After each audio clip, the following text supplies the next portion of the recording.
Hey everybody, Mark Herman, aka LA Bengals fan on most of the major platforms, and I'm joined here, as always, with super fans Devin Circus, Jake Circus of the Jake Circus podcast, and Riley Goldman. And this is the training camp edition of Jungle Talk. Hooday! And Today. yeah, I know it's been a couple months, and but we're recharged. We're ready to do this. We'll jump right in. Before I get started, if you don't subscribe, please subscribe. It's all we ask.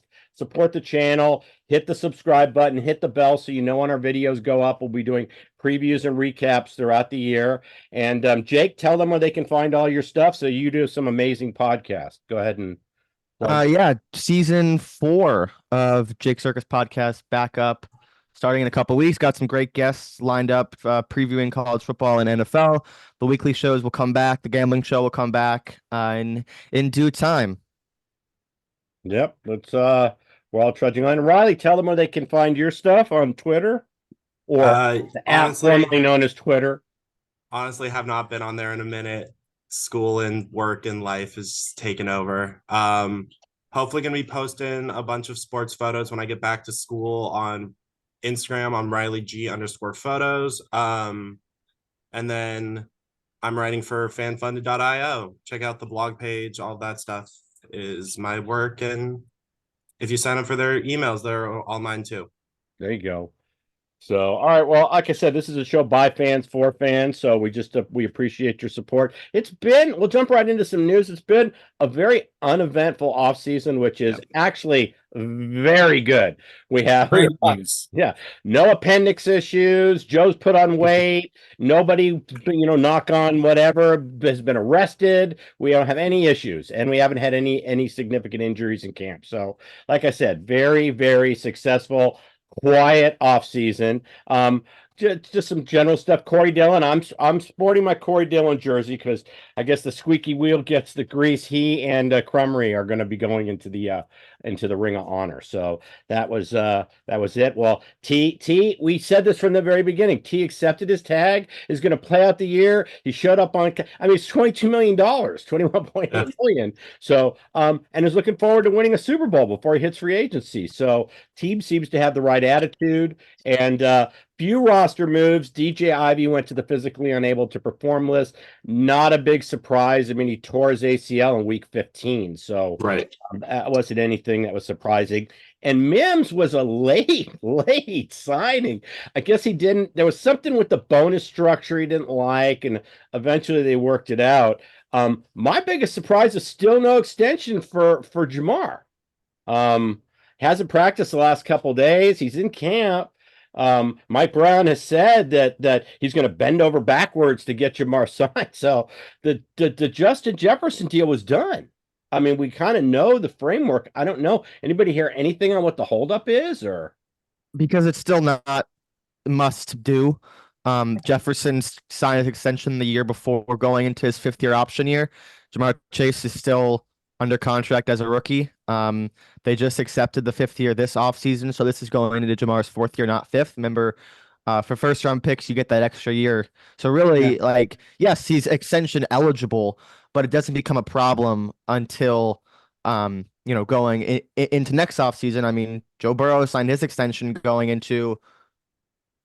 He signed sorry. Yeah, he signed it. Well, but he was that still was going into his 4th year, not the 5th year. This is Joe's 5th year, but this is still Jamar's 4th year. Right. He is extension eligible. And I wasn't expecting a Jamar contract this offseason. Yes, we do know the framework. But the Bengals won't let Jamar hit free agency, so there's nothing to really worry about. Jamar has no leverage. He's under team control for 4 more years because they can tag him twice. They're not going to do that, but there's no leverage there. This is not a Brandon Ayuk situation. He's not going anywhere. So it's just playing the waiting game and hoping he doesn't get hurt. Right. And the other thing, Jake and I talked about this the other day, is a lot of people don't understand the framework of these contracts. If Jamar were to sign today, he doesn't get. It's not like the new contract starts immediately. It doesn't start until after year 5. I think there's a little bit more. I'm sure signing bonus. Well, yeah, he gets the signing bonus immediately. Right. It's the same signing bonus today that he'll get next year. There's there's no incentive anywhere. It doesn't change for Jamar if he gets it today versus next year versus next week. And, to the point we just made, everybody was worried all offseason that Burrow didn't sign, and Burrow signed, 30 seconds before kickoff of the Thursday night game in week 1. You know what? I'd love it if they do the same thing with Jamar right before the Chiefs kick off. And I don't know, you call it a thing, call it a trying to upstage. Not to kind of steal, Mark, I know you got news and notes. The one thing that I saw, it kind of combines two of the things you started. I don't want to take it away entirely, but we're going to talk about Joe Burrow's hair. Oh, but 100% we're going to talk about it. Aside from that, I don't mean to take it. We'll get there. But the one thing, and look, it doesn't mean a whole hell of a beans, but as fans, it's cool for us to see Jamar shaved his head. T shaved his head, a little solidarity. Everybody's on the same page. Jamar has been out there with some quotes on just all in. And I thought it was hysterical what he said the other day when a reporter asked him, they're doing the NFL top 100 right now. And, you mentioned why you're wearing Corey Dillon. My man, Trey Hendrickson made the list. They asked Jamar, who's the number 1 player? He's like, who I know who it is, but I ain't saying his name. Right. So there's all kinds of solidarity. He's saying all the right things. He's doing all the right things. And, let's go play football. Yeah, it's kind of where I talked about the attitude. T's attitude, not the team looks like they're focused on a mission. You brought up Burrow's hair. Let's go into Burrow's hair. I've been to the Hollywood Bowl twice. I went yesterday and I went last week. I have a Bengals backpack I take with me. Both times, not only was I approached by fellow Bengal fans, but asked me if I was going to change my hairdo. And I kind of take the Zach response, because Zach Taylor earlier this week said, I've had the same haircut for 41 years. I'm not changing it, because they asked him why he didn't have the blonde hair, the Eminem look. So, but there you have it. We got new look, new attitude, all good. Yeah, I don't know if you follow WWE at all, but to get really cheesy, there were a lot of tweets. Joe looks a lot like Cody Rhodes, who's the champion right now. And he finished his story at WrestleMania, and that's I guarantee that's going to wind up being the Bengals line is finish the story, win a Super Bowl. No, so Jake's cringing at me right now. So yeah, no, it's like I said, it's not a hairdo for me, but won't really play well in court. But I like it. It just shows a whole attitude difference. Putting on weight. Burrow said, I wanted my goal this season. He didn't say to get to the Super Bowl. That's obviously there. It's to play every game this season. He wants to play every regular season game. So, and let's hope for a normal camp. He still has not really had that. So you said there was a comment earlier about he's going to be playing in preseason games. Yeah, so they were early in camp. Early in camp, we broke camp. Started camp this week, but they asked about Joe, and said he's not gonna play anymore. He's not gonna throw any more than 2 days in a row, I believe I saw. And they also said he's 100% healthy, and him and most, if not all, the starters will be playing in the preseason. Which Joe Burrow, 5th year, has not played a preseason yet. I think we go through it once a year. Year 1 was COVID. Year 2 was coming off the injury. Year 3 was the appendix, and year 4 was the calf. We haven't had him in a preseason game. No, he did take. Was it last year? He took 3 snaps and handed off. Yeah. Right. So was that last year? Or was that the appendix? That was off the ACL. That was going into the Super Bowl year. Yeah. Oh, was it that long ago? Okay. Yeah. He didn't do anything with his calf last year. So yeah, he has not thrown a ball in the preseason. He has not dropped back or thrown a ball in a preseason game in his career.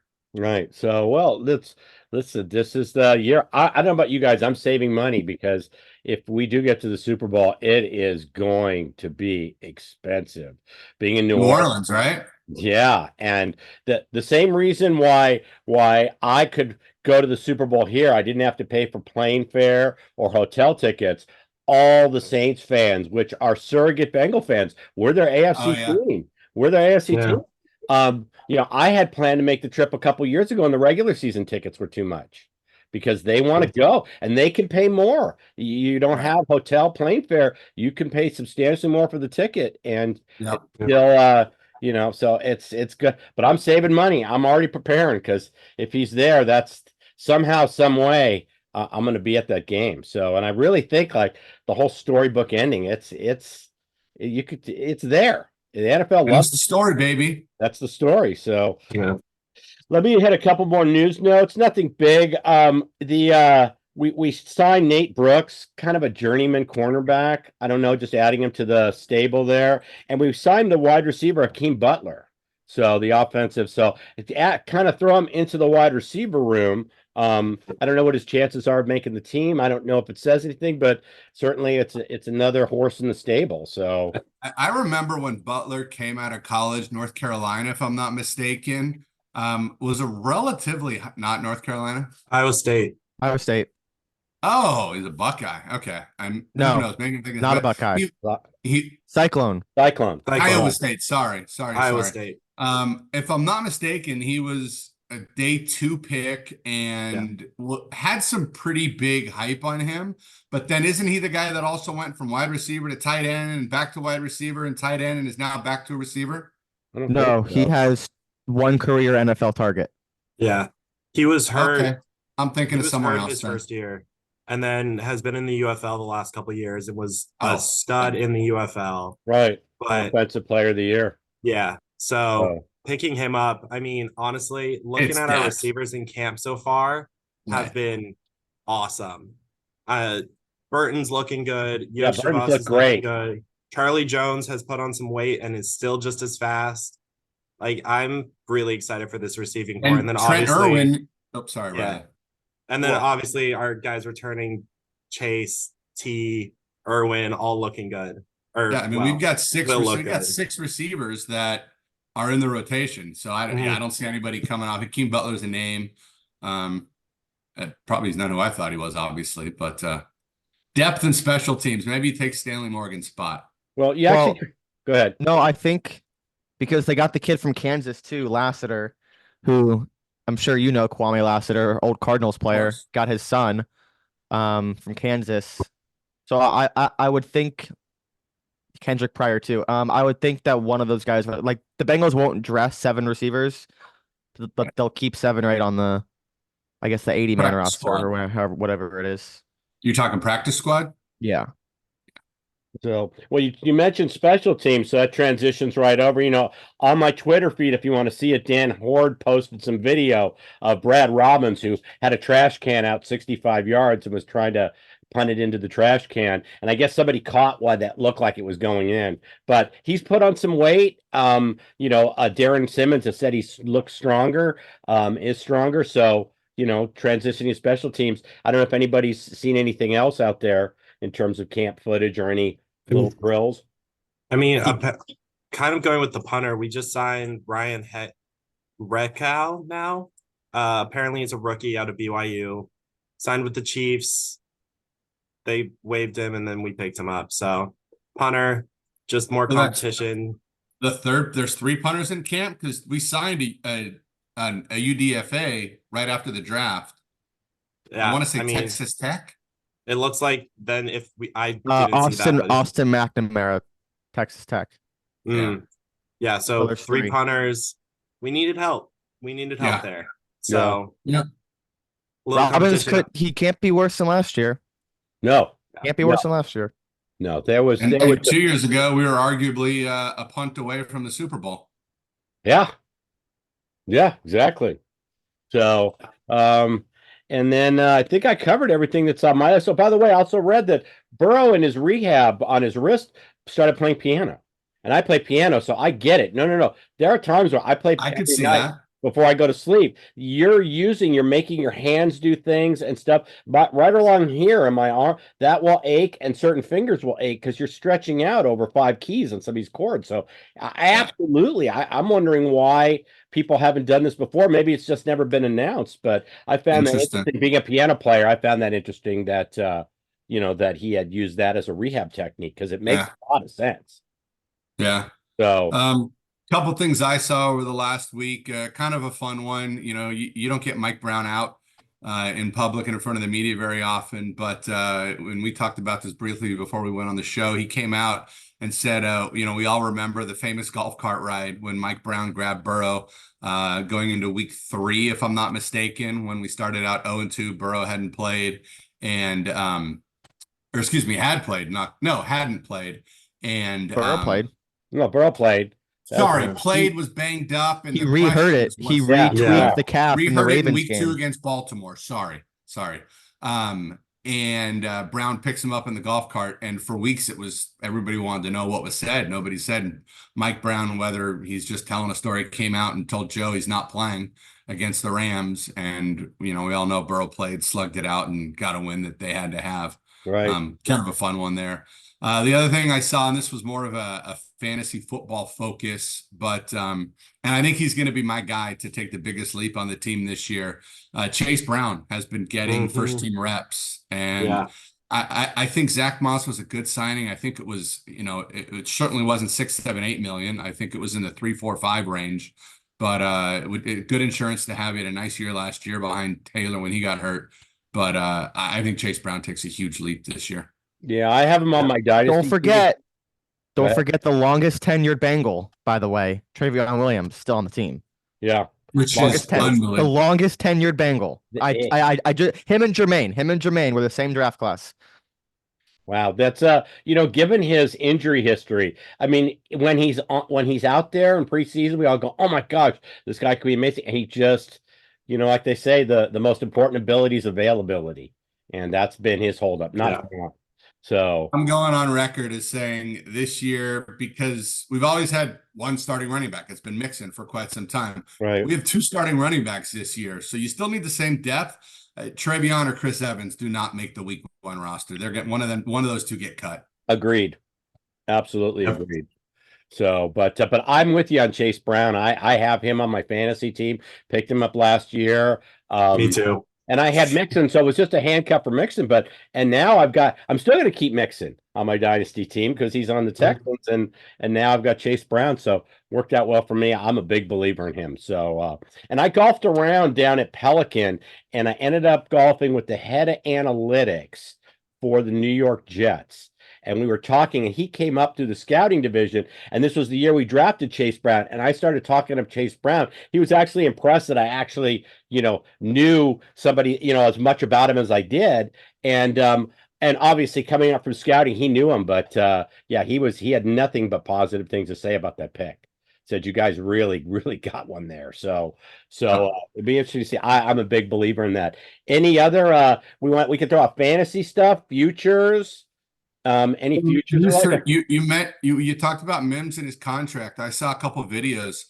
As big as he is, there's clips. His footwork is phenomenal. He's getting first team reps right now with Brown on one of the 2 preseason pups. I don't remember which one. I don't think it's anything too concerning, but Mims is getting first team reps, and they said this back around the draft that Mims will have a chance to earn a starting job.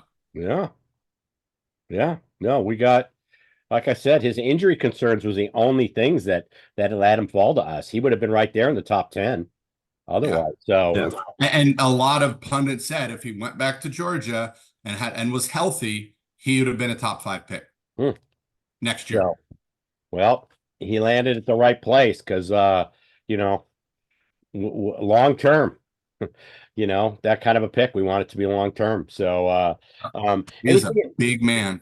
No, he is. No, we've got a big offensive line. Oh, it's unbelievable. So, what was the deal with Trent Brown? I know he was put on the non-football injury list. They haven't announced that he went on the NFI, which is basically PUP, but something else. And it's undisclosed. I believe it's still undisclosed, so we're not sure. Okay. So we'll keep an eye on that. And but I can't imagine how much preseason he would play anyways, especially with the rookie behind him. Right. No. And that's got to be just kind of keep him for whatever reason, keep him rested. He's a veteran. He's third. Isn't he over 30? Isn't he 31? He was drafted in 2015. He's older. He's 31. Yeah. He doesn't need worry. And like you said, Mark, it gives an easy option for Mims to get first team reps. Yeah. Oh, 100%. So, Any futures we like, Jake? I saw Burrow's 9-1 for MVP. I don't really like our Super Bowl odds are pretty low. I mean, I think we're like 10-1 in the Super Bowl and 6-1 in the AFC or something like that. Yeah, no, They're Vegas. there's not a lot of meat on the bone there on those futures. So, Well, we're gonna be one of the best teams in the NFL. I mean, every preseason preview, like important thing that I read, a lot of people like this team. They like the Burrow bounce back. They think that fixing the back end of the defense is gonna help Lou kind of get back to his exotic blitzes and his simulated pressures that he really couldn't cook up last year because they couldn't blitz because the back end of the defense was a revolving door. But I don't have any NFL. I have college football futures, but I haven't gotten in the window with any NFL ones yet. okay. Well, you want to throw one of those out or you want to save that for the next show when we No, I'll give some out. One of them we got the East Carolina Pirates over 6.5, and then I'll give out Iowa over 7.5. okay. Points? Is that points? No, wins. Yeah. I know. Yeah. No, it's hey, I got to tell you this: the Bengals Super Bowl season, the Bengals were a 6.5. That was their over under on wins. They were 24-1 to win the division. They were 100-1 to win the AFC, and they were 200-1 to win the Super Bowl. And I bet $500 on the over 6.5, and then going on the idea that they won that, I then spread the other 500 over that and the make the playoffs prop, and ended up cashing every single one of them except the $10 I had at 200-1 for the Super Bowl, and I ended up hedging that with Rams money line, so I still took money away on that bet. I couldn't not win that last one, so but we just don't have anything like that anymore, which is a good thing. It's been like that the last few years. You don't want that. So no. Here's one for you. Jake will laugh at me at this. This is my sleeper team this year to win the NFC South. Carolina Panthers at about 10-1. Carolina Panthers put a lot of work in and getting back to that division's wide open. 10-1's a good play. Here's a fun one, Bengals related. We always talk Bengals, how many years in a row it's been where we get off to the rough start and then the numbers get better. Jake and I were looking at things to jump on and bet last year, even the year before. If you're thinking the number is going to get better on the Bengals as the season goes on, let's take a look at the Ravens schedule. We talked about this when we did the schedule show. We'll throw it out there again. Ravens open at the Chiefs, and they get the Raiders at home, at Cowboys, home Bills, at Bengals. Yeah, that is an absolute brutal for the first five. Although Jake and I were talking about it the other day, Cowboys could be kind of nasty this year. Yeah, they got some problems. Wait, nasty as in good nasty or bad nasty? No, there's problems in Big D. Oh yeah. Their defense is looking locked down in camp, though. I'm gonna be honest. Like Jerome Bland is right back to where he is. They have no depth. It's hard. The Cowboys were the deepest defense in the league last year, and they lost like seven, guys in the two deep. They're gonna be a mess if they're everyone's talking about Trayvon Diggs coming back, but they lost Stephon Gilmore, so it's just a wash. Like their defense did not improve. They lost a lot of depth guys. Their offensive line is the worst it's been in a decade. It's just this team could struggle. You don't think Zimmer will help them out? I think Zimmer is going to be fine, but is Zimmer going to be like that much big of an upgrade than Dan Quinn? They lost him too. Right. DC in Dallas? So Zimmer's the DC in Dallas, yeah. Zimmer's DC, Dan Quinn's the Washington head coach. No, I know Quinn left. I didn't realize Zimmer got the DC job. I missed that. Yeah. And and Zimmer, and this is Zimmer's first job in a few years. He was either in the UFL, he was somewhere. I think he was in the UFL, I want to say. I don't think he was in the NFL. He definitely wasn't a DC. And I have this one rule where if you're coached by anyone with the last name Schottenheimer, probably not good either. Or else Brian Schottenheimer out. So well, no, and you're too young to appreciate the awfulness of Marty Schottenheimer. Sure, but I mean, I've read. Go down the rabbit hole, Jake, if you don't know anything about it. How many times Marty Schottenheimer went 13-3 or 14-2 as the 1 seed and lost his first playoff game? They actually went 14-2 for the Chargers.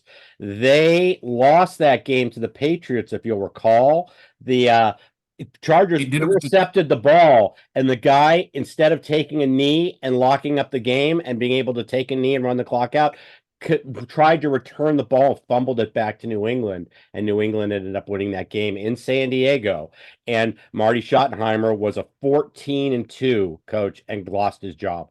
Was the number one. Pretty sure he was 14-2 with the Chiefs one year and lost in the first round. Might have been 13-3, but still, as a 1 seed. Great regular season coach. And like I said, would have had that win. It's you got to wonder what would have been different. I mean, the Chargers intercept the ball. All they got to do is take a knee.